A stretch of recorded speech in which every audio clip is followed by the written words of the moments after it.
Hey friends, Jill Ortiz here from JillOrtizFitness.com, and I'm here today to talk to you about an awesome topic called time blocking. Now this is so that you can make the most efficient use of your time and your life, get a lot done, and not be super stressed out. So this is something that people ask me all the time because they see me all over social media, but also having a ton of fun with my family. And they always ask me, Jill, how do you get so much done, stay cool, be a cool mom, and take so much time for yourself? And so this is my secret. So I'm going to teach you how I time block my days, and the things to do and why we do it and how to do it. And so if you time block, you are going to be able to do more, live more, and be less stressed out, okay? And there is absolutely empowerment in organization, right? You ever feel like when your house is crazy, when your schedule is crazy, when you are just like all jumbled in your head that you don't even know where is up and it's really hard to be productive? So you can gain this strength and this power over your schedule if you know your schedule and if you are in control of your schedule, not your schedule being in control of you. Okay, so I have written down some notes here on what I do to time block and how I'm successful with it. Okay, so when do we want to time block? We want to do it either the night before or the morning of the day, right? So this means that before you go to bed, you're going to block out your day, right? Or when you wake up in the morning, the first thing you do is you actually block time to time block, right? And that is because I have had so many days when I was not on point with my time blocking that I didn't even get to block my day until half the day was done. And that doesn't really help me because that means that I'm not having really productive days. So what time blocking is it could be 60-minute intervals, or it could be 30-minute intervals, or it could be 15-minute intervals of your day.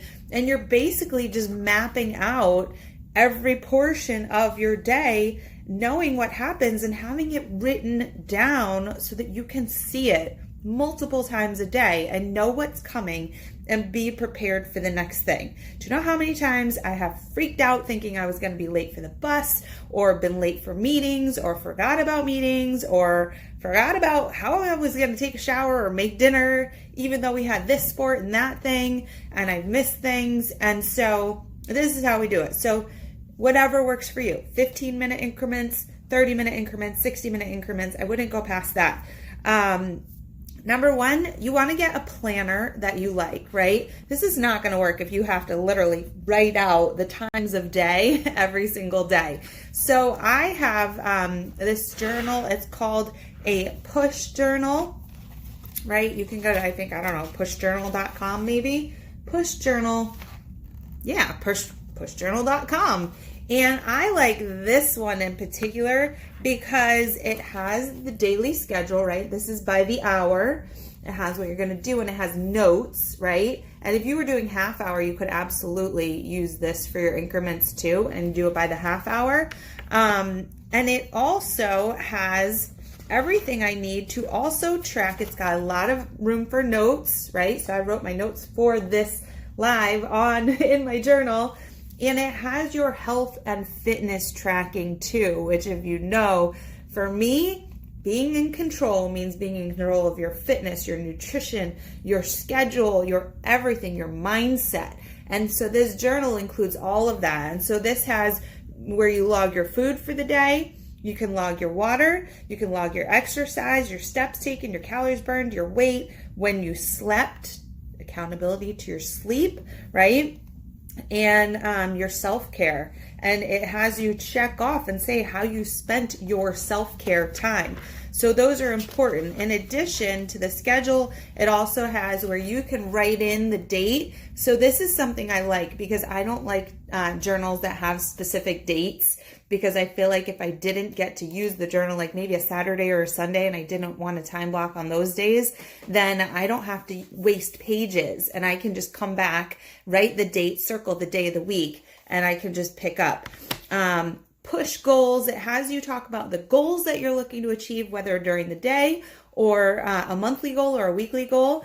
push related tasks. So 3 things that you can do today to make sure you're achieving your goals, right? Life goals, work goals, whatever it is. And then it also has a place where you can list out the tasks of the day. So a great thing to do is to start by listing like the things that you need to do, right? And then you can figure out the times, right? So you list the things and then you figure out the times where you can plug them in. There's also a line for gratitude and what you're thankful for that day, because a gracious mind and a positive mind doesn't have time for fear or space for fear and anxiety. And so if you can always focus on the good and start your day that way, you're in better shape. All right. So we want to get a planner that you like, and then you want to block the whole day, right? From the time you wake up. And perhaps if you're finding that you don't have enough time to get the things in the day, you might have to wake up earlier, right? You might have to get your body used to it. If you say, I'm not a morning person, well, guess what? You start little by little. Set your alarm clock half hour earlier and start there, because then you're going to gain 30 minutes in your day, right? So I even write down what time I wake up in the morning, right? I give myself 30 minutes to get up, get ready, and get to my workout space, because at 6:30, my workout starts, right? And what that does is it prevents me from dilly-dallying around and doing things that are not productive, right? It literally only gives me enough time to brush my teeth, check in with some of my Zoom buddies. It gives me time to prep my pre-workout, to story a little bit while I do that, to check in with my my accountability groups, my clients, right? And then get to my workout space and be ready, right? That also helps me plan out how much time I need for my workouts and how much time I'm going to need each morning. And in the summer, our schedule changes a lot because the kids are in 1 week of this camp and 1 week of that camp and 3 weeks of that camp. And so I need to make sure we understand how much time is going to be needed to get the kids ready. And if you have kids, there's probably a lot of things that they can do on their own, unless you have babies and toddlers, but there's probably a lot of things that you can have your kids do on their own that you might be used to doing, right? Like, Mom, can you get me my snack? Mom, can you get me my water? Mom, where's my stuff? Where's my towel? Where's my this? Where's my that? Make them find it. Get them used to doing it on their own, because you need your time and they need to be able to be self-sufficient so that you have more time to do the things that need to get done. Planning for travel time to get people where they need to go and settle everybody, right? I plan my showers and my lunches and my meals and my snacks and all that stuff, because I got to make sure that that's going to work into my day and that I don't end up like I used to do a lot at like midnight, trying to sneak a shower in, saying, hey, I'm going to be up in like 6 hours anyways. But it's really important that you are scheduling in all the necessary things, right? And so you're going to put in time for yourself. Maybe you go to work. Maybe during your lunch hour, you can be productive and get some of your tasks done that you need to, right? You need to budget in time for making dinner maybe at night, or picking up dinner or going out to dinner, time for everything that needs to get done, right? Your household items that need to get done. And so you want to do your best to block everything out, make a list of everything that needs to get done, prioritize what needs to get done today, what could be done tomorrow or by the end of the week, right? And then you want to do your best to follow your plan, right? Best practices. Number 1, color code, right? And so if you color code me time, right? Things you do for yourself, which you should have in every single day in order to be happy, healthy, productive, good for your family, and a good example for your family, friends, clients, whoever, right? Me time, pick a color. Work time, right? This is where you're making money. Even if you are a stay-at-home mom, you can still have a part-time hobby that makes money. I mentor a bunch of women on how to make money from home, doing fitness and nutrition coaching or workshops or anything like that. So you can always be doing that. So how you're going to contribute to your family, right? Family time, spouse time. You can do separate colors for your kids and your spouse, or you can do family time as a whole. And then household time, right? Things that need to get done, like laundry, that's not me time, okay? That's not me time. Bill paying, calling contractors, those kinds of things. It's household stuff. So pick a color for each thing. And then what you can do is you can highlight next to each thing what, which one it was. And at the end of the day, and I don't think that every single day has to be balanced, but the days, the weeks, the months, so here's like the pink and the yellow, right?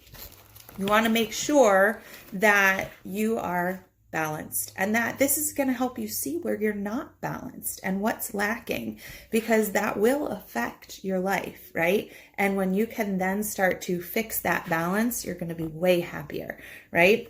Another thing is to make sure you have buffer time, right? So let's say that you were planning to pay the water bill, pay your mortgage, and do all the bill paying, right? At 12 o'clock, right? And then your mom calls and you answer the phone and you're on the phone forever and it totally messes up everything you were supposed to do. Well, you have two options there. Number one, if it's not pick up the phone and talk to mom time, then you can leave the phone and call her back when you're done with what you're working on, right? Or during some buffer time that you've built in. Or if you build in buffer time at the end of the day, then you can use that time for things that didn't happen, right? So if you didn't pay your bills because your mom called you to talk about some important things, then at the end of the day during your buffer time or whenever, you can build in an hour of buffer time 3 times a day and do catch up with all the different a third, and a third of your day, and make sure you're catching up on the things that you didn't do during that buffer time, right? So that allows for things that you don't expect to come up, because believe me, the schedule is not going to go as planned every day of your life. It's not going to go as planned most days of your life, but you do your best and you give yourself grace. And doing something and making a plan is always going to yield better results than making no plan, right? The next thing is making smart decisions. So if perhaps you didn't get something done or a bunch of things done, and at the end of the day, you are like choosing to watch Netflix for 2 hours, then that's on you. You're not getting to your goals because you're choosing the wrong things, right? You need to make sure you understand your priorities. So if you look at the things that you're supposed to accomplish in the day and you haven't checked them all off, you really need to evaluate, is this something that is really important for me to get done by the end of today? Or am I going to enjoy my Netflix, relax, because that is going to be more productive to my life because I didn't give myself the me time yet. And I'm going to make those things that didn't happen today my priorities and the first things that happen tomorrow. Because if you constantly take the things you didn't do today and always put them at the bottom of the list, it will never get done. Fact of life. Okay. And the last thing that I want to say is, you have to learn how to say no. You might have to cut back on kid activities, or you might have to cut back on volunteer activities, or you might have to cut back on your work hours if your family is suffering, right? Or you might have to shift things around in order to make sure that you're balanced, because you're going to burn out if you say yes to everything and if you don't have that balance of the different aspects, right? Of your me time, your work time, your family time, your household time, and it's going to blow up in your face. So sometimes it's really, really, really important to learn the skill of saying no, right? And speaking of skills, time blocking is a skill. It's not something that you're just bad at, right? It's something that you have to practice and get better at, right? And so you only get better at that skill and build that skill by working on it, trying it, and doing your best, giving yourself grace if you're not fantastic at it, but keep at it. Okay? Let me know if you have any questions, and I am here to help you. So book a call with me if you need some one-on-one attention, and we can do this stuff together. All right? See you, friends.